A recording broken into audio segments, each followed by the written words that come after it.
എന്നെ സംബന്ധിച്ച് ഞാൻ ഒരു ടീച്ചർ ട്രെയിനിങ് കോഴ്സ് അറ്റൻഡ് ചെയ്തിട്ടില്ല. ക്വാളിഫിക്കേഷൻ ഉണ്ട് എന്ന് പറഞ്ഞാലും എക്സ്പീരിയൻസ് എനിക്ക് കുറവാണ്. അപ്പം നമുക്കൊരു ഉദ്ദേശം കാണില്ല, നമ്മളിങ്ങനെ പോകുമ്പോൾ ഇങ്ങനെ ആയിരിക്കും ചോദ്യം. പക്ഷേ ഞാൻ എന്തൊക്കെ വിചാരിച്ചോ അതിലും 20ൽ പരം ക്വസ്റ്റ്യൻ ആണ് ആദ്യത്തെ സെഷനിൽ ടീച്ചർ തന്നെ ചോദിച്ചത്. ഇൻ്റർവ്യൂവിൽ അവിടെ പോണതിന് മുന്നേ ഹോട്ട് സീറ്റിലായ അവസ്ഥയായിരുന്നു എനിക്ക്.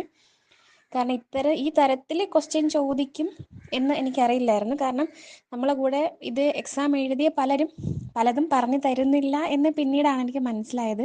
ശരിക്കും അവർ BEd ക്വാളിഫൈഡ് ആയിട്ടുള്ളവരാണ്, ഇപ്പോഴും വർക്ക് ചെയ്തുകൊണ്ടിരിക്കുന്നവരാണ്. പക്ഷേ അവർ ശരിക്കും അവർ എക്സ്പീരിയൻസ് ഉള്ളവരാണെങ്കിൽ പോലും പലരും നമുക്ക് പറഞ്ഞു തരാറില്ല. അതിന് അവരെ നമ്മൾ മറികടക്കും എന്നുള്ള പേടി കൊണ്ടാണോ അറിയില്ല, പലരും ഷെയർ ചെയ്യാത്ത പല കാര്യവും ഉണ്ട്. അത് ടീച്ചറിൻ്റെ ഫസ്റ്റ് സെഷൻ അറ്റൻഡ് ചെയ്തപ്പോൾ തന്നെ എനിക്ക് മനസ്സിലായി.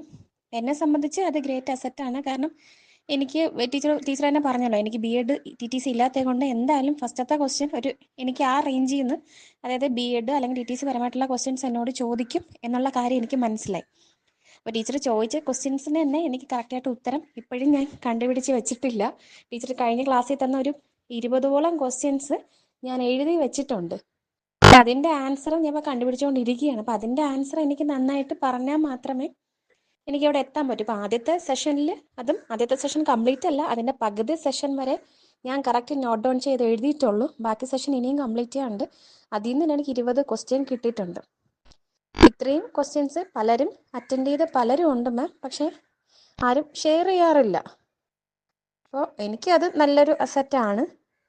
അതിൽ എനിക്കിനി കൂടുതൽ വർക്കൗട്ട് ചെയ്യണം. അടുത്ത സെഷന് വേണ്ടി ഞാൻ വെയിറ്റിംഗ് ആണ്.